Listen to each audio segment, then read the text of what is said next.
ಸರಿ, ಭಾರತ ಇಂಡಿಯಾ ಅನ್ನುವಂತ ಚರ್ಚೆ ಬಹಳ ನಡೆದಿದೆ. ತಮ್ಮ ಅದರ ಬಗ್ಗೆ ಅಭಿಪ್ರಾಯ ಏನು? ಇಂಡಿಯಾ ಇರಬೇಕು, ಭಾರತ ಇರಬೇಕು ಅನ್ನೋದ್ರ ಬಗ್ಗೆ. ಭಾರತನೂ ಒಂದೇ, ಇಂಡಿಯಾ.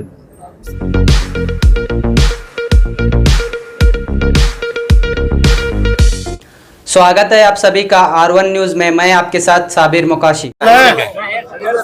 ಸರ್, ಈಗ ಬಿಜೆಪಿ ಜೆಡಿಎಸ್ ಮೈತ್ರಿ ಈ ಕುರಿತು ದೇವೇಗೌಡರು ಕೂಡ ಪ್ರೆಸ್ ಮೀಟ್ ಮಾಡಿ ಇವತ್ತು ಮಾತಾಡಿದ್ದಾರೆ ಸರ್. ನಾವು ಯಾಕೆ ಬಂದಿದ್ದೀವಿ? ಇಲ್ಲ ಸರ್, ಇದೊಂದು ಅದು ಒಳಗಡೆ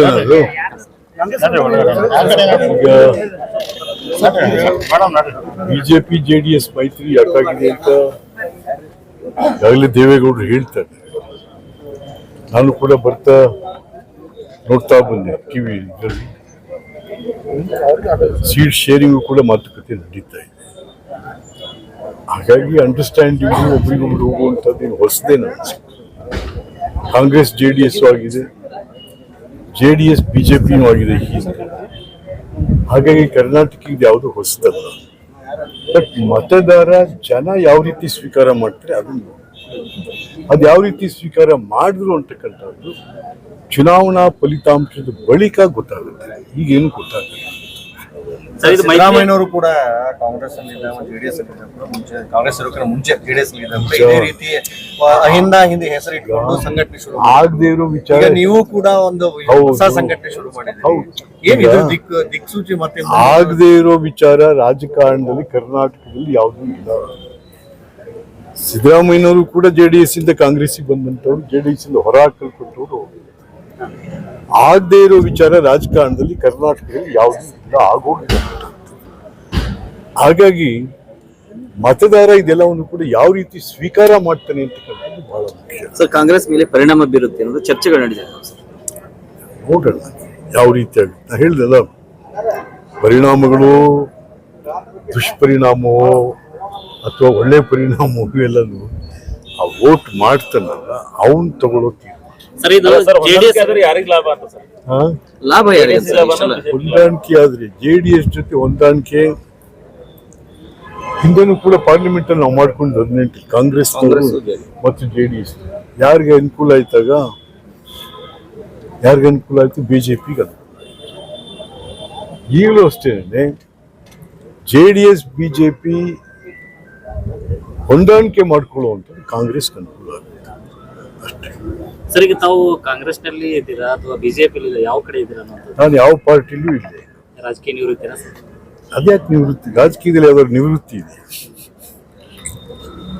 ನಾನು we are not government employees to retire by 60. ನಾವು ಜೀವನ ಇರೋ ತನಕನೂ ಕೂಡ ಉಸಿರಿರೋ ತನಕನೂ ರಾಜಕಾರಣ ನಡೀತಾನೆ. I may contest, I may not contest for the elections mandates, but active politics ಅಲ್ಲಿ ಇದ್ದೇ ಇರ್ತೀವ. ಸರಿ, ಭಾರತ ಇಂಡಿಯಾ ಅನ್ನುವಂತ ಚರ್ಚೆ ಬಹಳ ನಡೆದಿದೆ. ತಮ್ಮ ಅದರ ಬಗ್ಗೆ ಅಭಿಪ್ರಾಯ ಏನು? ಇಂಡಿಯಾ ಇರಬೇಕು, ಭಾರತ ಇರಬೇಕು ಅನ್ನೋದ್ರ ಬಗ್ಗೆ. ಭಾರತನೂ ಒಂದೇ, ಇಂಡಿಯಾ. ಸರ್, ಈಗ ಹೊಸ ಸಂಘಟನೆಗೆ ಸಂಘಟನೆ ಸಭೆಗೆ ಬಂದಿದ್ದೀರಿ.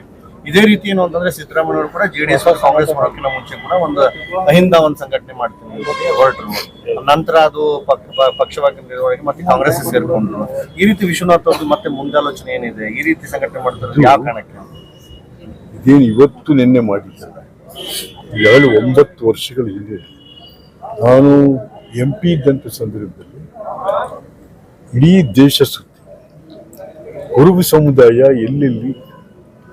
ಹಾಗಾಗಿ ಇಡೀ ದೇಶದಲ್ಲಿ ಕುರುಬ ಸಮುದಾಯ ವಿವಿಧ ಹೆಸರುಗಳಲ್ಲಿ ವಿವಿಧ ರಾಜ್ಯಗಳಲ್ಲಿ ಹಂಚೋಗಿದೆ. ಇದು ಒಂದು ಅಂದಾಜಿನ ಪ್ರಕಾರ 12 ಕೋಟಿ ಜನಸಂಖ್ಯೆ ಇವತ್ತು ದಿವಸ ಇದ್ದಾರೆ.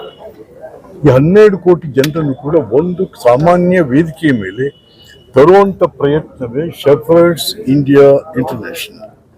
ಬಿಕಾಸ್ ಬೇರೆ ಬೇರೆ ರಾಜ್ಯದಲ್ಲಿ ಬೇರೆ ಬೇರೆ ಹೆಸರುಗಳಿದೆ. ಸೊ ಒಂದು ಕಾಮನ್ ನೇಮ್ ಬೇಕು. ಶೆಫರ್ಡ್ಸ್ ಅಂದ್ರೆ ಯಾರು? ಶೆಫರ್ಡ್ಸ್ ಕುರಿಗಾರರು. ಇದಕ್ಕೆ ರಾಜಕಾರಣ ಇದೆ. ಈ ಎಲ್ಲಾ ಪಕ್ಷಗಳು it's a party less organisation. Sir, ಆಗ್ಲೇ ಹೇಳಿದ್ರಿ ಸರ್, ಹೋದ್ ಸಾರಿ ಕಾಂಗ್ರೆಸ್ ಜೊತೆಗೆ ಜೆಡಿಎಸ್ ಮೈತ್ರಿ ಆಗಿದ್ರಿಂದ ಕಾಂಗ್ರೆಸ್ಗೆ ಲಾಸ್ ಆಯ್ತು, ಬಿಜೆಪಿಗೆ ಲಾಭ ಆಯ್ತು ಸರ್. ಅಂದ್ರೆ ಜೆಡಿಎಸ್ ಯಾರ ಜೊತೆ ಸೇರುತ್ತೋ ಅಲ್ಲಿ ಲಾಸ್ ಆಗುತ್ತೆ ಅಂತೀರಾ ಸರ್? ಖಂಡಿತ. ಜೆಡಿಎಸ್ ತನ್ನ ಅಸ್ತಿತ್ವ ಕಳೆಯುವಂತ ಸಂದರ್ಭದಲ್ಲಿ ಬಿಜೆಪಿ ಯೊಂದಿಗೆ ಹೊಂದಾಣಿಕೆ ಮಾಡೋದಂದ್ರೆ ಮುಂದಿನ ದಿನ ವಿಲೀನ ಆಗುತ್ತಾ? ಜೆಡಿಎಸ್ ನೀವು ಹೇಳ್ತಿಲ್ಲ, ಅವರು ಸುಮ್ಮನೆ ಸೆಕ್ಯುಲರ್ ಅಂತ ಇಟ್ಟು ನಿಮಗೆ ಫಾರ್ ಎಕ್ಸಾಂಪಲ್ ಹೇಳ್ತೀನಿ. ನಾನು JDS ರಾಜ್ಯಾಧ್ಯಕ್ಷ ಆಗಿದ್ದೆ.